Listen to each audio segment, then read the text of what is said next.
Air Force One is the official air traffic control call sign of a United States Air Force aircraft carrying the President of the United States. In common parlance, the term refers to those Air Force aircraft specifically designed, built, and used for the purpose of transporting the President. The presidential aircraft is a prominent symbol of the American presidency and its power.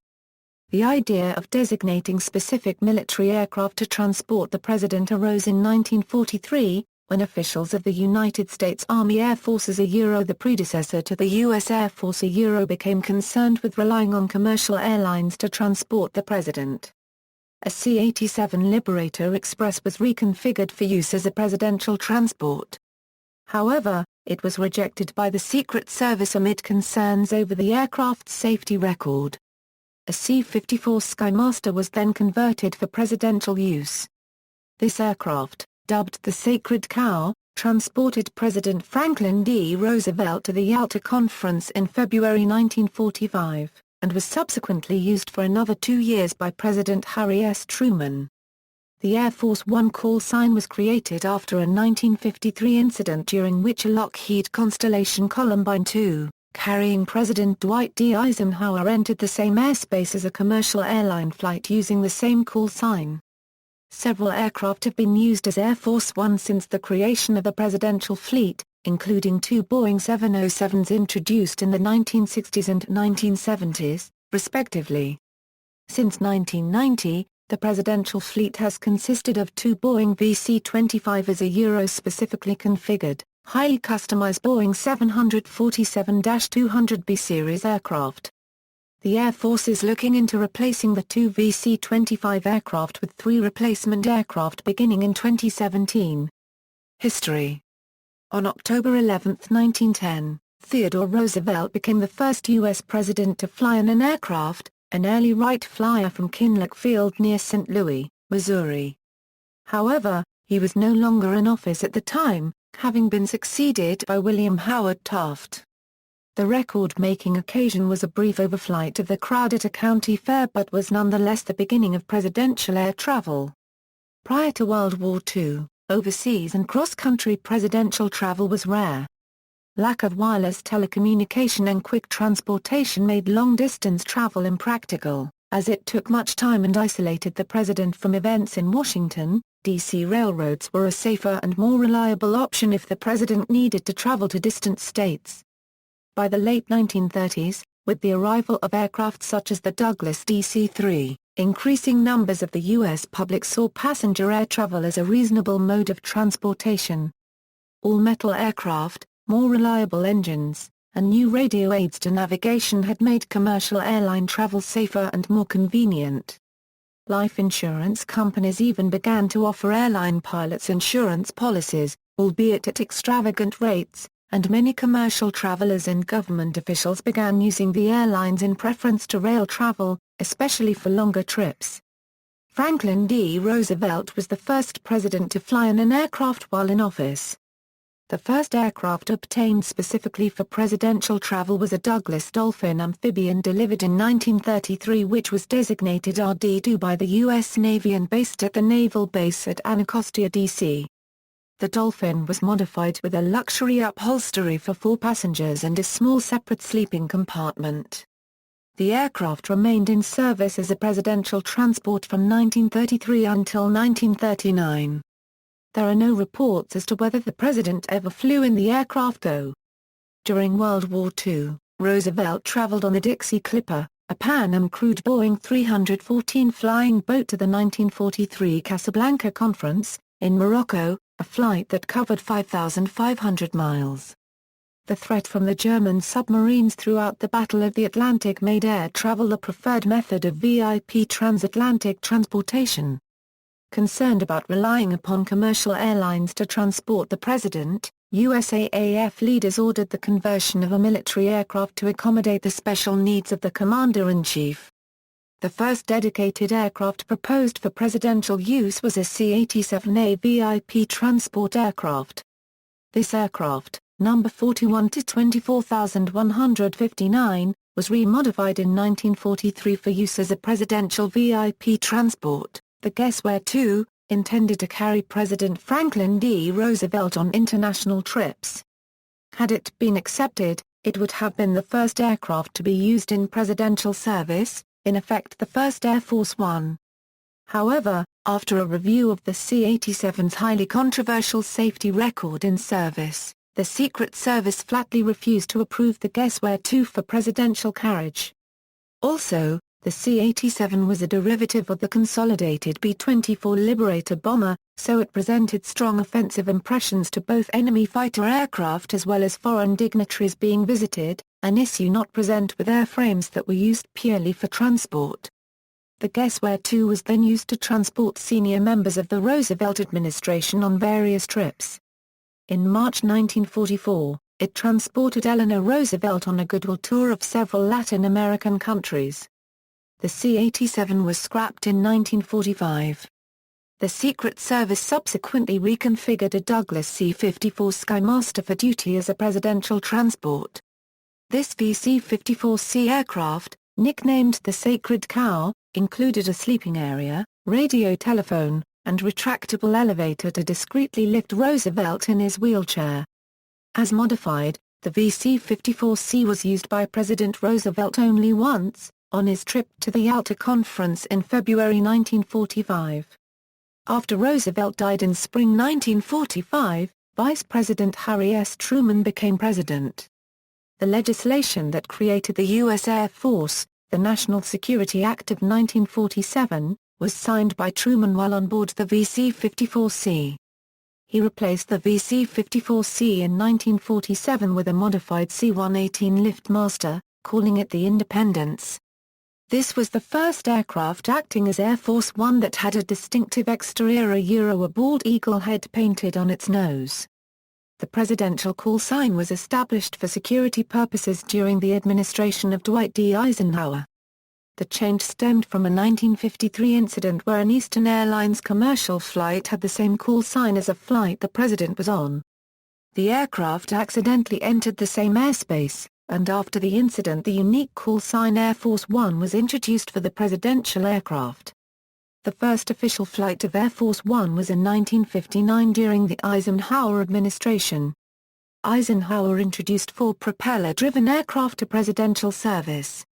This group included 2 Lockheed C-121 Constellations. The aircraft named Columbine DeWitt is the only primary presidential airplane ever sold to a private person, and it was reported in a 2014 video the plane is currently looking for a museum that is willing to restore and exhibit the plane and Columbine 3. They were named by First Lady Mamie Eisenhower after the Columbine, the official state flower of her adopted home state of Colorado. 2 Aero Commanders were also added to the fleet and earned the distinction of being the smallest aircraft ever to serve as Air Force One. President Eisenhower also upgraded Air Force One's technology by adding an air-to-ground telephone and an air-to-ground teletype machine. Boeing 707s. Towards the end of Eisenhower's term in 1958, the Air Force added 3 Boeing 707 jets into the fleet. Eisenhower became the first president to use the VC-137 during his flight to Peace Goodwill Tour, from December 3 through December 22, 1959.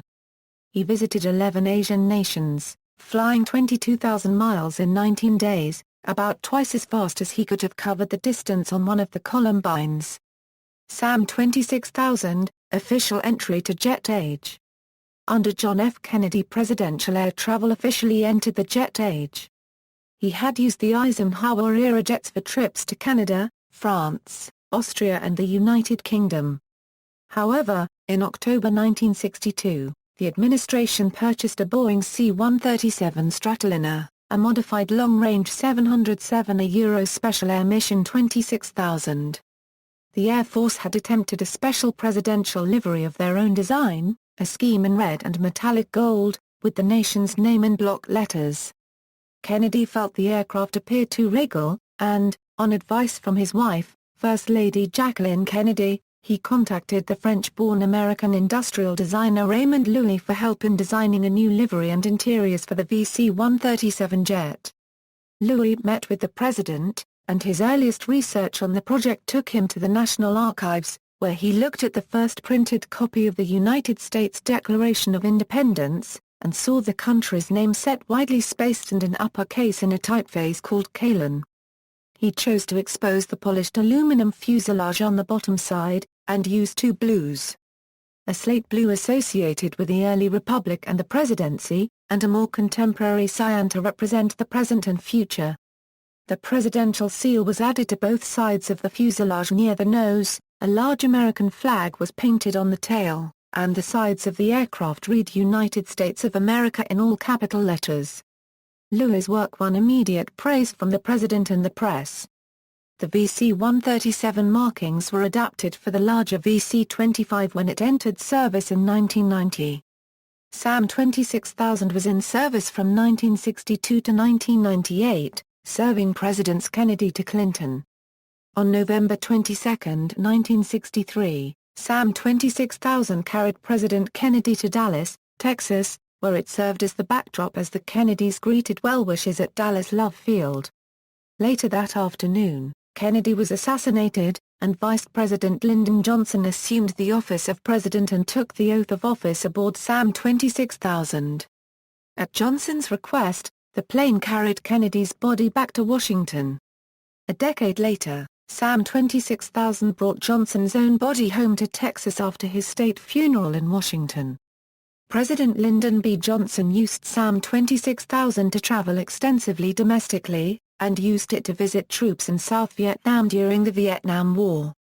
SAM 26000 served President Nixon on several groundbreaking overseas voyages, including his famous visit to the People's Republic of China in February 1972 and trip to the Soviet Union later that year, both firsts for an American president.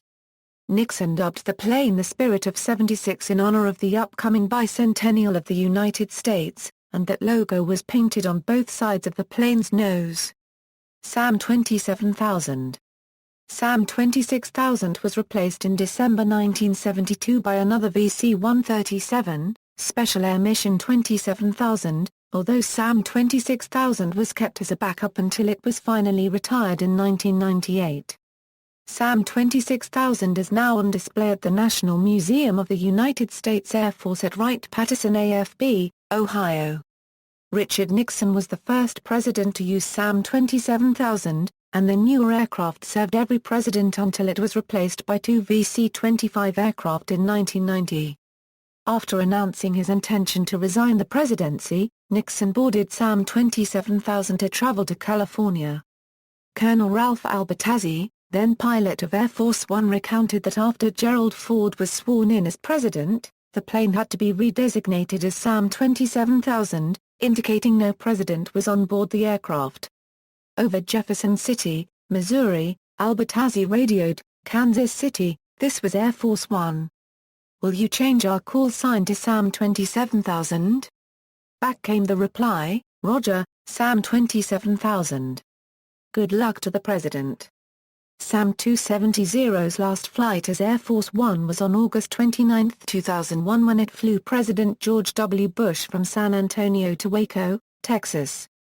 Following the flight it was formally decommissioned and flown to San Bernardino International Airport in California. It was later dismantled and taken to the Ronald Reagan Presidential Library in Simi Valley, where it was reassembled and is on permanent display. Boeing 747s. Though Ronald Reagan's 2 terms as president saw no major changes to Air Force One, the manufacture of the presidential aircraft version of the 747 began during his presidency. The USAF issued a request for proposal in 1985 for 2 wide-body aircraft with a minimum of 3 engines and an unrefueled range of 6,000 miles. Boeing with the 747 and McDonnell Douglas with the DC-10 submitted proposals, and the Reagan administration ordered 2 identical 747s to replace the aging 707s he used. The interior designs were drawn up by First Lady Nancy Reagan, and were reminiscent of the American Southwest. The first of 2 aircraft designated VC-25A was delivered in 1990, during the administration of George H. W. Bush. Delays were experienced to allow for additional work to protect the aircraft from electromagnetic pulse effects. the VC-25 is equipped with both secure and unsecure phone and computer communications systems, enabling the President to perform duties while in the air in the event of an attack on the United States. The Presidential Air Fleet is maintained by the 89th Airlift Wing at Andrews Air Force Base, Maryland. Air Force One usually does not have fighter aircraft to escort the presidential aircraft over the United States, but this has occurred. In June 1974, while President Nixon was on his way to a scheduled stop in Syria, Syrian fighter jets intercepted Air Force One to act as escorts. However, the Air Force One crew was not informed in advance and, as a result, took evasive action including a dive. September 11 to present. On September 11, 2001, President George W. Bush was interrupted as he attended an event at Emma E. Booker Elementary School in Sarasota, Florida, after the attack on the World Trade Center South Tower in New York City. He took off on the VC-25 from Sarasota-Bradenton International Airport with Colonel Mark Tilghman, the senior pilot of Air Force One that day, in charge. Air traffic controllers gave Air Force One an ominous warning that a passenger jet was close to Air Force One and was unresponsive to calls. As we got over Gainesville, Florida, we got the word from Jacksonville Center. They said, Air Force One, you have traffic behind you and basically above you that is descending into you. We are not in contact with them. They have shut their responder off. And at that time it kind of led us to believe maybe someone was coming into us in Sarasota. They saw us take off. They just stayed high and are following us at this point. We had no idea what the capabilities of the terrorists were at that point. In response to this reported threat, Colonel Tilghman said he flew Air Force One out into the Gulf of Mexico to test whether the other aircraft would follow. The other jet continued on its route, and Tilghman said that it was later explained to him that an airliner had lost its transponder and that the pilots on board neglected to switch to another radio frequency. The transponder of a plane broadcasts an electronic identification signal of itself. A threat came again when Tilghman received a message warning of an imminent attack on Air Force One. We got word from the Vice President and the staff that Angel was next. Angel being the classified call sign for the Air Force One. Once we got into the Gulf of Mexico and they passed to us that Angel was next, at that point I asked for fighter support. If an airliner was part of the attack, it would be good to have fighters on the wing to go ahead and take care of us. At this point, Tilghman said that the plan to fly the president back to Washington, D.C. was aborted and instead Tilghman landed at Barksdale Air Force Base, Louisiana and Offutt Air Force Base, Nebraska, where the president made a speech. Tilghman explained that this was due to his concern that because of the reported threat, Air Force One would be attacked when he returned to Andrews Air Force Base. After the preliminary stops, the president was returned to Washington. The next day, officials at the White House and the Justice Department explained that President Bush did this because there was specific and credible information that the White House and Air Force One were also intended targets. The White House later could not confirm evidence of a threat made against Air Force One, and subsequent investigation found the original claim to be a result of miscommunication. Presidents have invited other world leaders to travel with them on Air Force One at times, including Nixon inviting Soviet Premier Leonid Brezhnev to travel with him to California from Washington, D.C. in June 1973. In 1983, President Reagan and Queen Elizabeth II toured the U.S. West Coast aboard Air Force One. In March 2012, President Obama took the British Prime Minister David Cameron to a basketball game in Ohio aboard Air Force One. When President Bush came to the end of his second term in 2009, a VC-25 was used to transport him to Texas. For this purpose the aircraft was called Special Air Mission 28000, as the aircraft did not carry the current President of the United States. Similar arrangements were made for former Presidents Ronald Reagan and Bill Clinton. On April 27, 2009, a low-flying VC-25 circled New York City for a photo op and training exercise and caused a scare for many in New York. Fallout from the photo op incident led to the resignation of the director of the White House Military Office. Future replacement: the VC-25s are expected to be replaced, as they have become less cost-effective to operate. The USAF Air Mobility Command has been charged with looking into possible replacements, including the new Boeing 747-8 and the Airbus A380. On January 7, 2009, the Air Force Materiel Command, as part of its Presidential Aircraft Recapitalization Program, posted a notice to survey and identify potential suppliers of the next generation of presidential airplane to begin service in 2017.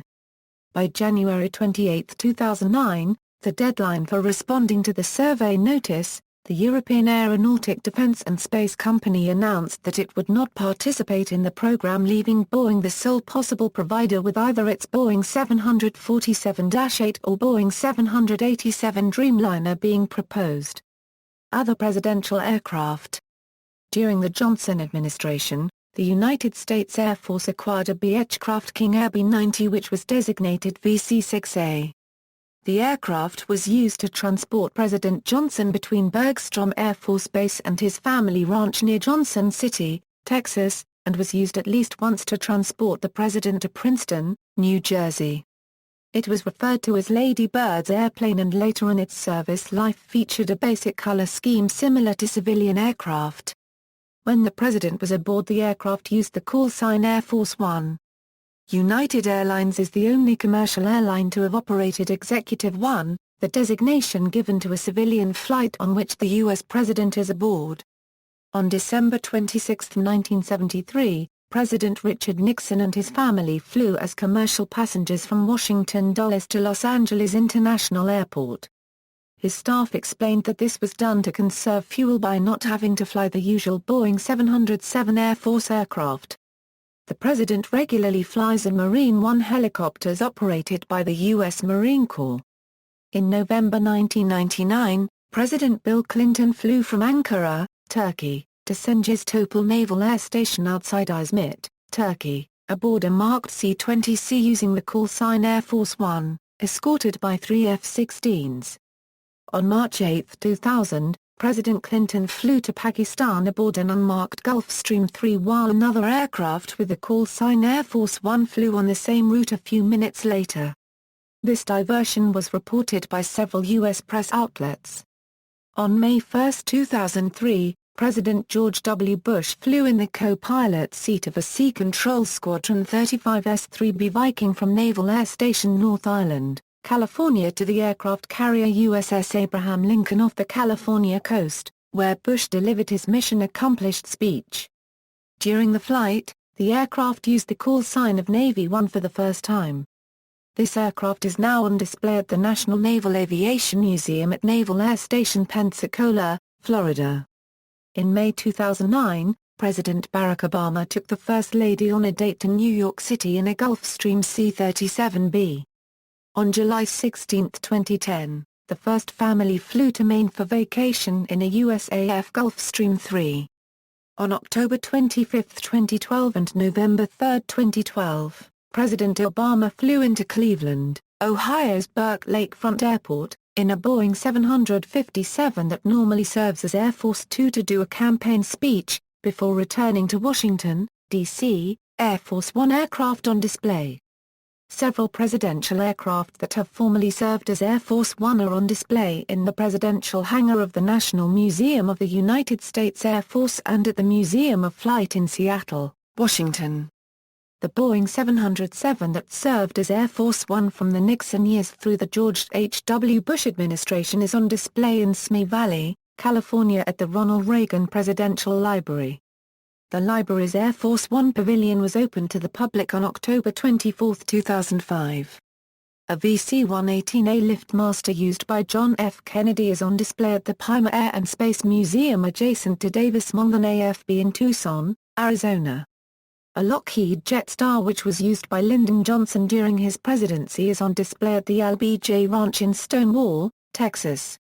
The ranch had a runway, but was too small to accommodate a large plane such as a Boeing 707.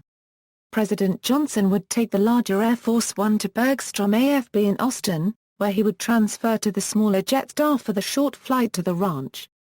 See also: Air Force One photo op incident, Air Force Two, air transports of heads of state and government, Johnson administration occasional Air Force One. Boeing C-32, list of official vehicles of the President of the United States. References, notes. Bibliography. External links, VC-25 Air Force One fact sheet on U.S. Air Force site, SAM 26000 fact sheet on the National Museum of the United States Air Force site, Presidential Gallery, featuring Boeing VC-137C known as SAM 26000, Air Force One page on whitehouse.gov, facts and history of 707 as Air Force One and, where they are now. On 707cm.com, Air Force One page on whitehousemuseum.org, Air Force One pavilion on reaganfoundation.org, Truman Library and Museum, U.S. Air Force Image Gallery, Boeing History of Air Force One, Technical Order 00-105E-9, Segment 9, Chapter 7, Air Force One page on Air Force One FR.